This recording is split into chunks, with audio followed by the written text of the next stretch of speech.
Hey, family, it's Tevra, and we are here. It is Thursday, after Halloween glow of candy and treats and trick or treating and trunk or treating and all that stuff. And now we're back to business. Thank you for joining me. This is NJ in Color Live. We are live today. We got a special guest.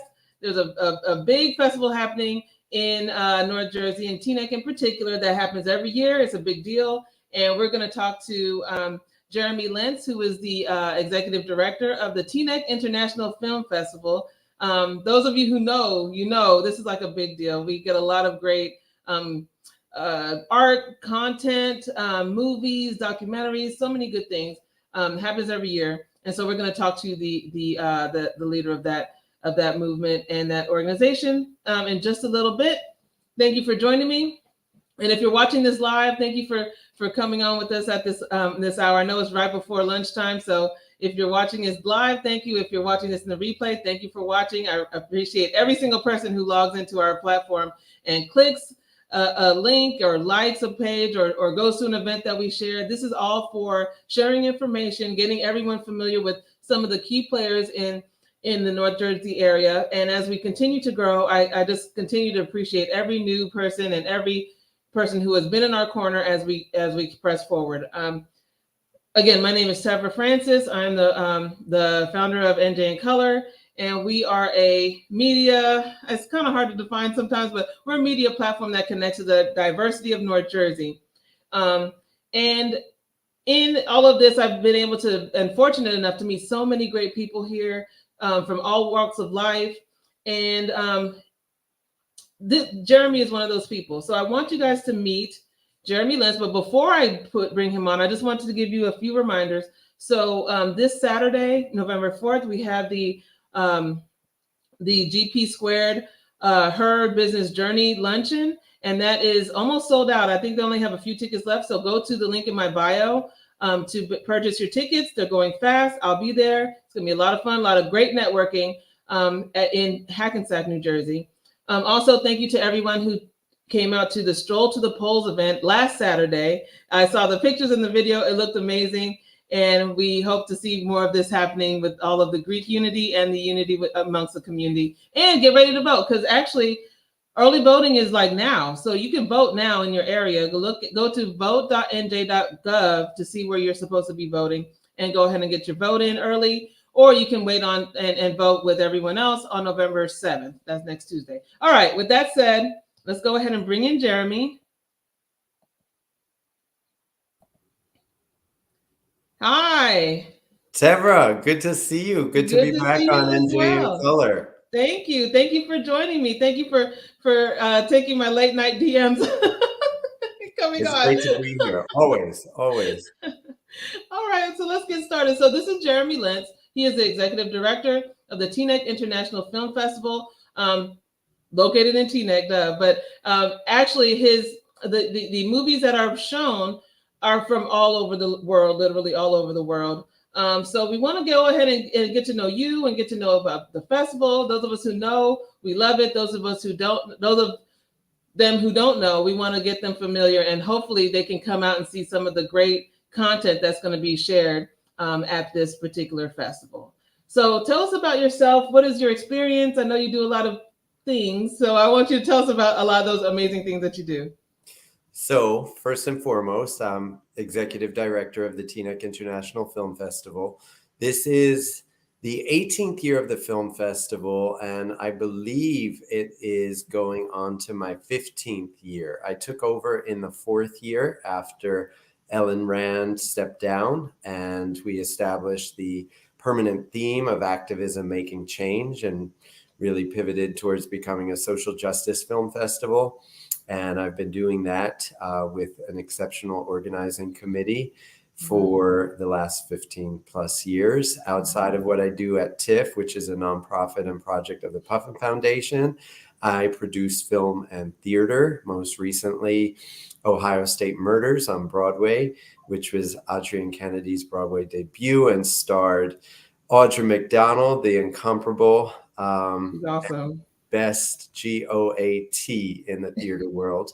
and working on producing my first feature film with Cheryl Lee Ralph, Bette Midler, Susan Sarandon, and Megan Mullally, and it's called The Fabulous Four, and it's just They wrapping are fabulous. out in Savannah, Georgia, and hopefully you'll be seeing it in theaters at sometime next year. And outside of that, I have an education firm called Lentz and Lentz SAT Prep, and we work with high schools across the Northeast and provide college preparation classes and counseling to high school students transitioning to college.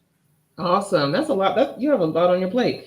I really got excited when I saw that you're doing a film, and with you know how I feel about Cheryl. So backstory: I DM Jeremy all the time. That, oh my gosh, she's so awesome. Cheryl Lee Ralph, my Jamaican sister, my soror in my mind. She's like my cousin in my head. Tell her I said hey. She doesn't know me, but tell her I said wagwan. Absolutely. Anyway, so with all of that on your plate, along with being the executive director of this very important film festival here in North Jersey, how do you make time for, you run this group of volunteers mostly, you bring in you have to screen the content, I'm sure. Like, tell us the process as to how you guys start from the beginning to the end goal being the first day, the opening night of the festival. Like, how does that work and how much time does that take? It's a yearly process. So we literally start working almost the day after we close the festival. And it takes a full year to put on the festival. So basically what happens is we do have a selection committee. So a group of people who screen the films. And every year we get more and more content. So we kind of pre-select a lot of the content because we are activist related. We want to find content that aligns with the various nonprofits and different organizations that we work with. And we also have film scouts that help us in going to film festivals throughout the US to also make connections and make recommendations in finding what they feel would be the best films and new topics for TIFF to cover. So in doing that, throughout the year, the screeners, the folks on the screening committee watch all these films, they rate them, and then we review the ratings and selections and try to pick out the best of the best and figure out what is going to work and try to tell new stories each year and come up with exciting content that keeps people coming back.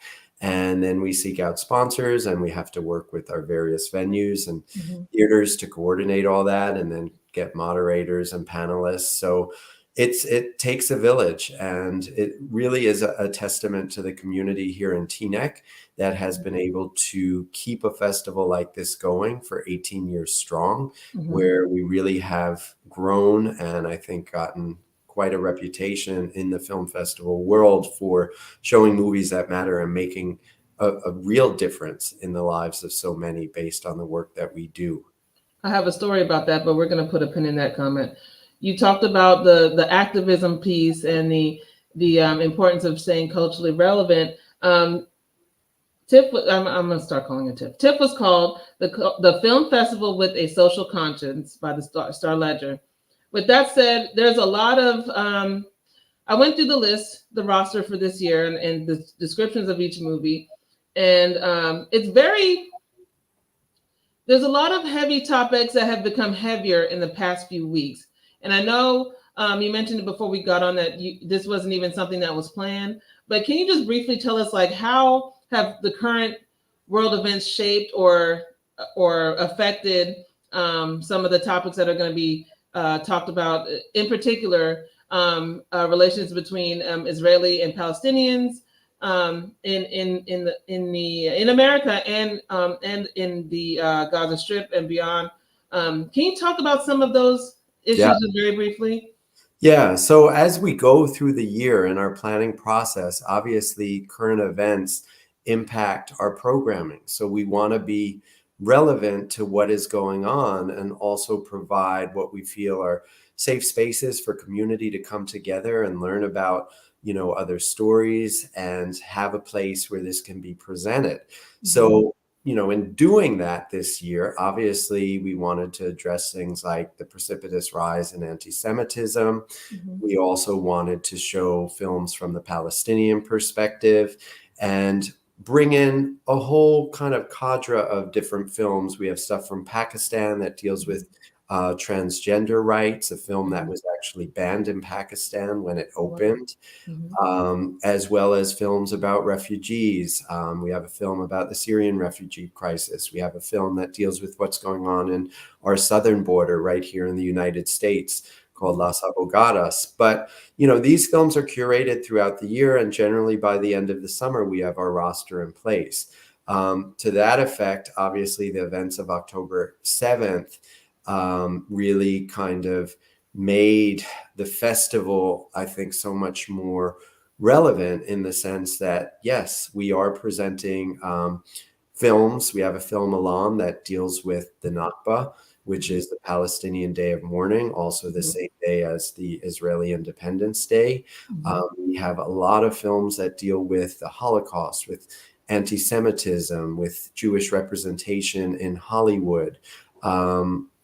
So, the hope is that people can come together and learn about our differences, but also work together to, overcome those differences. And our centerpiece film, The Old Oak, deals with Syrian refugees who go to a mining town in northern England, and they're met with prejudices from that community, but they ultimately overcome those prejudices. And it's really a resolutely hopeful and upbeat film about community working together to overcome the differences. And we know, particularly with what's going on right here in our communities, there's a lot of division and emotions are very heightened. So our hope is that, people will come out and see the films that interest them, but engage in positive talkbacks. We're also going to be working with a few of our Teaneck High School students who are kind of leading the way with having really good discussions about Israel-Palestinian relations. So, the hope is we're here on the ground doing the heavy lifting and doing the hard work and trying to, again, present films that are engaging the community. So it's been a challenge. We never really anticipated that this year's roster would be so relevant. So, they always say that art is a reflection of the times that we live in. So I think this is more timely than ever, and I wish you the best in all of the discussions that you have regarding these topics. And I hope that people come with an open mind and come and learn something new. Okay, so off of that topic. So the way that my understanding of the film festival is, various organizations, they're allowed to sponsor their selections for the festival. And some of the sponsors include, which are some of our local organizations here, the Martin Luther King Birthday Committee, the National Coalition of 100 Black Women, the Bergen County Alumni Chapter of Delta Sigma Theta Sorority Incorporated, the YWCA of Northern New Jersey, the Women's Club of Inglewood, NANBPWC Incorporated, Teaneck Inglewood Vicinity Organization, the Bergen County Chapter of the Lentz, and so many others. And a lot of these people are my friends, and so I just want to give that nod to all of the community sponsors and those who chip in to bring this to fruition. I know, especially with the coalition, there's a long-standing relationship. Can you talk about some of the relationships that you have had with the organizations in our area? Yeah, the coalition, the National Coalition of 100 Black Women and the Lentz of Bergen County have been with us since inception. So back when we started from day one, and they're still with us, being our opening night presenters. Coalition's doing Invisible Beauty, and the Lentz are presenting The Rebellious Life of Mrs. Rosa Parks. But the reason, and a lot of people don't know the history of TIFF, right? We're not just a film festival. Part of the reason that these organizations were involved in the founding of the film festival was because they felt that, what we're known for as the first town in America that voluntarily desegregated in the 60s, people felt that we were moving more towards segregation when this festival was founded, and that communities were becoming divided. And they wanted something like a cultural entity within the town that could really be a unifying force. So Okay. the festival with the Puffin Foundation teamed up with the Lynx and the National Coalition to work to create this festival, to use it as a place not only where we felt businesses and our business districts would prosper, but as a way of reintegrating Teaneck, because people felt like our business districts were becoming segregated, that, Okay. you know, Teaneck Road was becoming more segregated and people weren't coming onto Cedar Lane. So they wanted a event that could really work to reintegrate the community. And that was part of the reason that these organizations came on board. And then when I took over the festival, after its fourth year, I said, we have all the makings for activism and making change. And these organizations are already doing the advocacy work. So why don't we just put our money where our mouth is and come out and say, we are an activist festival. This is what our mission is going to be. So that's what we did. It repurposed us as a film festival with a much stronger meaning. And I think, you know, people have risen to the occasion, and we see, you know, the good work that gets done year after year. So the first time I attended the festival, it was to see Two Beats, One Heart by Ray and Vivian Chu. Two Beats, right? One Soul. One Soul, One Soul. Sorry about that. Yeah, and it was such a good film. Like, my point is, and then last year with Paula, is it Isolt? Yes. Okay, and we were the Bergen County Deltas were the sponsor for Aftershock. Aftershock, and we did a pre-event, and then we did the talk back with the actual families that were in the film. And those two particular films were from people who live in our area. This is not like completely international that we overlook our local neighbors here. Paula lives in, I believe, Teaneck. And the Chews live in the area as well, and shout out to them as well. So can we talk about like this? You say the selection committee and the volunteers who go out to all the various festivals. But if I just have my video or my documentary that I put together, how can I be involved on the local level here with the film festival? We want to hear from local filmmakers, and we want to spotlight local filmmakers. We also work with the Teaneck Public Schools and go in and do an entire program to Teaneck High School students. Filmmakers and aspiring filmmakers can submit their film right through our website at teaneckfilmfestival.org. Under the film tab, there is a submit your film button with an application, and they can submit directly through the website. And we look to, you know, show stories that are from local filmmakers. And as you know, there's this incredible wealth of talent in North Jersey, Teaneck, Englewood, Hackensack, and, you know, our neighboring areas. And we've been so fortunate to have people like Ray and Vivian Chu, who have supported this festival, have submitted films, who have brought in artists and entertainment, and somebody like Paula Izelt, who just won a Peabody Award for Africa. And she's back this year with a new. Back again. I have that as my next question. Third film in the festival. We've had so many repeat filmmakers, even the Lynx film, The Rebellious Life of Mrs. Rosa Parks, is directed or co-directed by Yoruba Riken. And my first year as director of the festival, the Lynx did another film on South African land reform that she directed and came out to speak on. So, you know, and they're not the only ones. I mean, this year we have David Levin, who did Viral Vignettes, and it's a world premiere of his film about various actors and how they coped with being behind screen and on Zoom during COVID. So it's of different people, and it's very lighthearted and funny.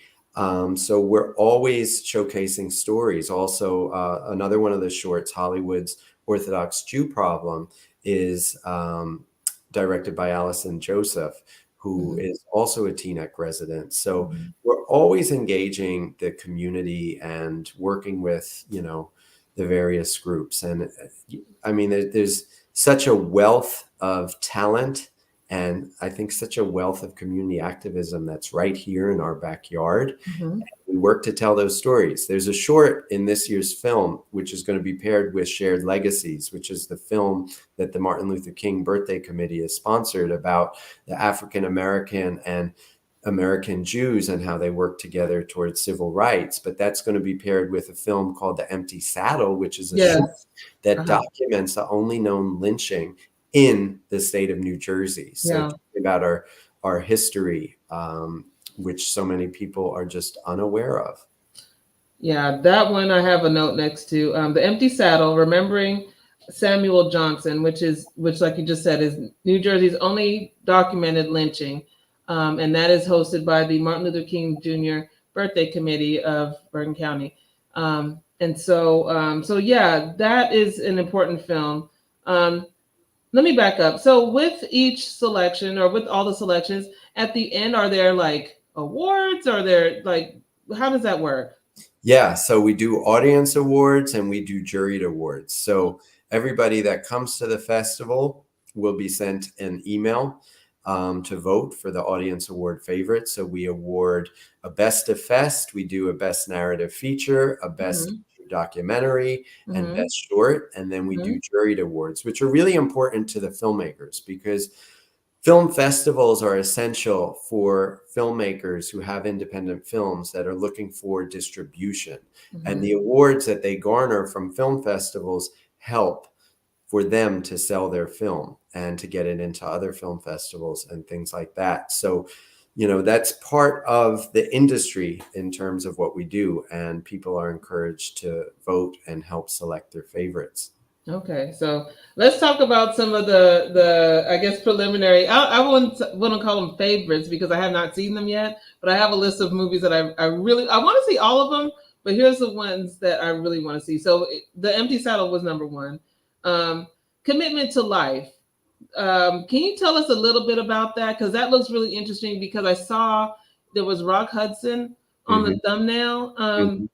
And I know all about that story. I'm from California, so I'm low key like a Hollywood head. But tell us a little bit about that story as much as you. That screening is going to be fantastic. So it's two films. You get Commitment to Life, which is a full-length doc, and that film deals with Hollywood's response to the HIV/AIDS epidemic when it was first starting, and kind of how U.S. government turned a blind eye in the Reagan administration to what was going on at a time when it was really essential to get information out there to prevent, the onset of the disease. And ultimately, it deals with Hollywood's response, particularly with people like Elizabeth Taylor that really championed the community to raise awareness and start her foundation, and talks about how Hollywood became a key player in really holding this country accountable for doing more. And that film is going to be paired with a short that's produced by our Delta sister, Miss Cheryl Lee Ralph, called Unexpected. Yes. Deals with two African-American women living in the South who work to develop care packages for pregnant women who are living with HIV and AIDS, and kind of deals with, what is going on in today's climate with the disease, and particularly how it impacts women of color. And a really important topic. And what's so good about and exciting about this screening are the sponsoring organizations. So National Coalition of 100 Black Women are a co-sponsor with the YWCA of Northern New Jersey, but we're also getting a new sponsor, which is a Rutgers affiliate, New Bridge LGBT Health and Wellness Center. Is that in the hospital? It's in the hospital right here in Paramus. And this is a new venture that just got created, where it's a new primary care provider with staffed by LGBT doctors to focus on LGBT health needs. So hormone therapy, HIV and AIDS, sexual health screenings, counseling, and to have a place where people can go that serves all of New Jersey, that is staffed by LGBT identifying doctors and staff is really critical, because we have been, our community has really had to go to New York City if they want doctors for that. And there really hasn't been a place or a network we can do that. So they're going to be sponsoring that. And on the panel, along with a representative from Healing Space, which is part of YWCA, and that's their sexual assault center. So we're going to have a discussion, which I'll moderate, that relates to these films and the work that they're doing right here on the ground. And hopefully, push that out there, because this is a really new entity and an exciting entity. So people, change your primary care provider and, get the care that they need. Representation is so important, especially when it comes to healthcare. I know a lot of that was dealt with last year during Aftershock. Because Paula shared her story. We had a pre-event, and I shared my story, but being able to relate to the person who's giving your care, especially in such a difficult time, like dealing with such an impactful disease or having the birth of of your child, it makes all the difference on a medical level and on a care and on a recovery level or a healing level or just maintaining a decent, status quo.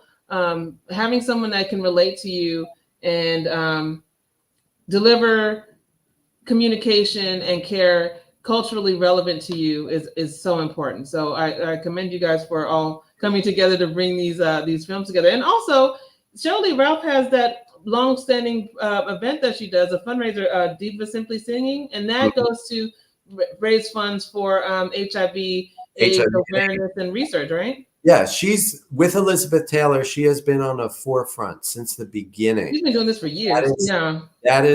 I'll be out there for that. It's November 19th, and they're going back to live in-person screening in Hollywood. And it's the longest musical benefit for HIV and AIDS. And she has been an activist and started that organization at a time when people told her, you're a Black woman in Hollywood and you're starting an organization, that's dealing with HIV and AIDS. But the numbers don't lie. Like, Black women are very much impacted by HIV AIDS in our community. So yes, that does make a lot of sense. If you look up the numbers, yes, that is so relevant. Our families are impacted. Our actual health is impacted. So yeah, I've followed this for years. Like I said, I am a true fan. Tell her I say hey. And she's been doing that for a long time. So kudos to her and to you, Jeremy. So let's keep going. So Faith Ringgold, tell it like it is. So Faith Ringgold is an internationally renowned artist that lives right here in Inglewood. Correct. And she is still out there doing the work. I gotta meet her. Had this screening was precipitated by an art exhibition that was done at our foundation of Faith's work earlier this spring. And when we met with the ACA gallery, which is a gallery that represents her, they said, hey, we have a film about Faith and her activism and her story. So we said, well, you're going to give us that film and we're going to do it. So they're coming back and we're going to have an incredible panel discussion. Her daughter will be there. And if her health permits, maybe fingers crossed, Faith will come out too.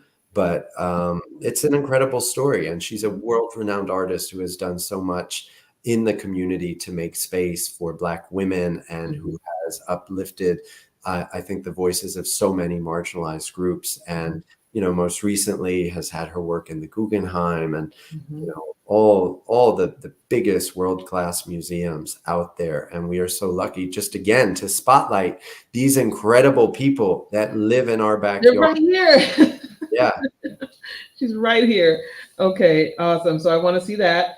And Going to Mars, I am going to see that, the Nikki Giovanni project. So Nikki Giovanni is another legendary, iconic, everything to everybody, poetry, superstar,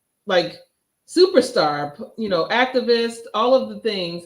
And she's also a member of Delta Sigma Theta Sorority Incorporated. And our local chapter, our Bergen County Alumni chapter, is sponsoring this particular viewing of the documentary of her life. And so that's one of the things that I wanted to see. It's a great one. and it's great for us to showcase Nikki's work. We had one of her friends and buddies out a couple of years ago, Sonia Sanchez, who is in the Ah, movie, who is, a supporter of the TIFF. And they're going to be Teaneck's poet laureate, Scott Scott. Pleasance, going to be Oh. doing some poetry alongside with Jeanette Curtis Rideau, another Englewood poet. So they'll be reading some of Nikki's work to coincide with the filming. So I think it'll be a lot of fun. This will be great. This will be great. I can't wait. Okay, let me skip through because we're past our halfway part. Let's see. Invisible Beauty, the life of legendary model Beth Ann Hardison. So she is iconic. This is going to be one for especially the fashion girls. If you are a fashionista, you put somebody who follows, iconic imagery, modeling, fashion, the history of all of those things. This is a movie that you would really want to see. And this is hosted by the National Coalition of 100 Black Women, correct? Yep. And Yes. that's the opening night feature. Incredible film about a woman who redefined and reshaped the fashion industry. The term Black is beautiful, coined largely because of Beth Ann, and talks about her history and what she did. And we're going to have some incredible panelists out. Kyle Hagler, who's one of the top fashion and entertainment people in the business, is going to speak about his friend Beth Ann. And we're going to have Ruth Hunt, who was the first African-American swimsuit model, talk about her experience as well. That's going to be awesome. I'm seeing that too. And I'm writing I'm writing check marks and stars next to all my notes. The Rebellious Life of Rosa Parks. I see everybody's, excited about this movie. I am as well. Rosa Parks had a really amazing story from beginning to the end. Some highs, some lows, but she has an awesome story that we need to make sure we keep alive. Hey, Courtney. Hey, Angela. Hey, Cassie. So can you tell us a little bit about that as well? Yeah. A lot of people don't know Rosa Parks also has a connection to Teaneck and Teaneck schools. Theodora Lacey. Oh yeah, Miss Lacey, of course. founding president of the Bergen County chapter of the Lynx, and I think safe to say an absolute civil rights icon. Iconic. Who it's worked so amazingly sweet. I love her. From Birmingham, who worked on the Montgomery bus boycott, who was a friend with Rosa, who was involved in the entire process, who knew Dr. King, who brought the Kings to Teaneck as well, and led the integration movement here. She is going to talk about Rosa's life, give some anecdotes, many of which are funny, and also talk about what it was like bringing her here to the schools and having an opportunity, as she was an educator right here in the Teaneck middle schools, to have the opportunity to bring Rosa into the schools and again share this story, because I think so many people don't know that Rosa wasn't just this lady who decided to sit on the bus one day. No, this is like a coordinated effort. Yeah, and what she did with the NAACP prior to sitting on the bus. I mean, a couple of years ago, we did a film called "The Rape of Recy Taylor," and it talked about her advocacy for her working for the NAACP in her case well before. So to be able to tell these stories, which are not necessarily being told in school the way that they should be told, and increasingly taking out of schools because of various political ideologies, but that's another topic for another day. So we are excited about that one. And then I'm gonna speed this up. So is it under God, or did she put the space in there? It is under God. Okay. Yeah, because in Judaism you're not supposed to spell God's name, so they write it as G-D. So that's something I just learned. Okay, thank you. It's presented that way, but that film that Paul is coming back with is a post-Dobbs decision film that deals with the advocacy of Jewish and Muslim groups that are actually suing to say that under our religion, abortion is something that is legal, and fighting for that. So a really interesting conversation that'll be moderated with a professor from Rutgers, expert in the field, along with Paula, who will be on that panel. Great. And one thing that gave me pause was the fact that it is Muslim and Jewish legal scholars and leaders that are working towards the same goal. So that's something to be said about, the timeliness of the films in this festival. So thank you for that. Thank you for going through this long list with me. I don't know how I'm going to divide up my time, but I'm going to these movies. And so, okay, so what do we need to know going in? So tell us where the venues are and all that good stuff so that we can go ahead and get our tickets, because tickets are going fast. I will give you the rundown. So everything is accessible at teaneckfilmfestival.org. You can watch the trailers to the films, you can read descriptions, you can check out the schedules, and you can find the link to buy tickets. Okay, everybody should buy tickets in advance because films are already, some are sold out. So definitely get your tickets early. If tickets remain, we will sell them at the door. But also, one thing that I do want to touch upon, in case your viewers aren't in the Teaneck or New York, New Jersey metro area, and they want to participate in the festival, we are also hybrid. So we have a whole virtual series that they can buy a virtual pass, which will be accessible from November 5th to the 12th, and they can watch the movies in the virtual series on demand. So they get the entire film, and then they get a link to watch a recorded talkback about the film. And the films that are in that virtual series are also fantastic, one of which is Joyland, which I happen to moderate, so I'm a little biased for that one.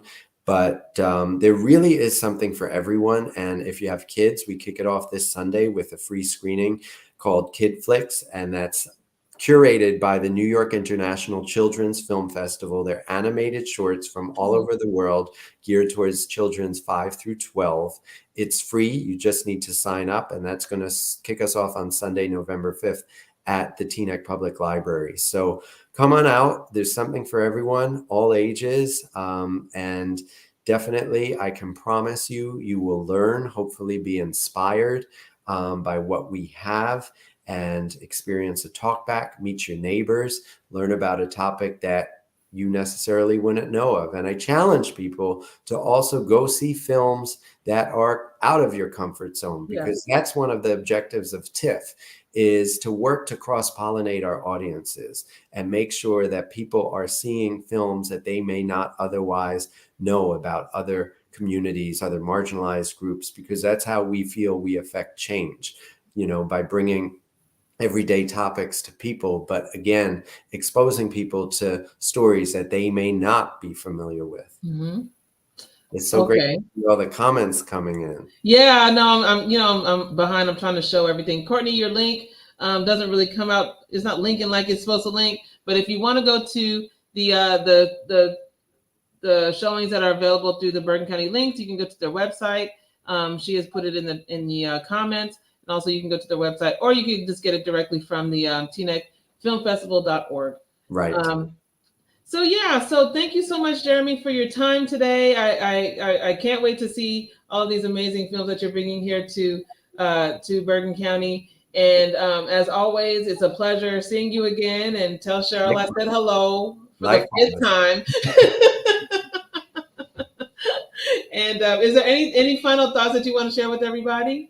I just want people to come out, support, have a good time. This is about community. This is about, seeing your neighbors. We were locked up for so many years where we had to do strictly virtual film festivals to be able to be back in these venues and to break bread together and share our stories. I think that's what community is about. That's what TIFF is about. That's what Teaneck's about. So come on down next week, support us, and come say hello when you're out there. And Tevra, thank you so much for, doing this show, for keeping the community up to date on everything that's going on. The work that you do is really so essential, especially for organizations like us, because you really help to elevate us. Thank you. Thank you. I appreciate that. And so with that, we're going to go ahead and sign off so we can have our lunch. And Jeremy, thank you for your time. See you next week. Thank you. Everybody, thank you for watching. Thank you for your time as well. Share this if you're watching this live. Go ahead and share the link with your networks. If you're watching this on the After Effect, you can see us on YouTube and Facebook. You can share those links as well. Get the word out, and we will see you at the festival. Thank you for connecting to NJ in Color as we connect you to the diversity of North Jersey.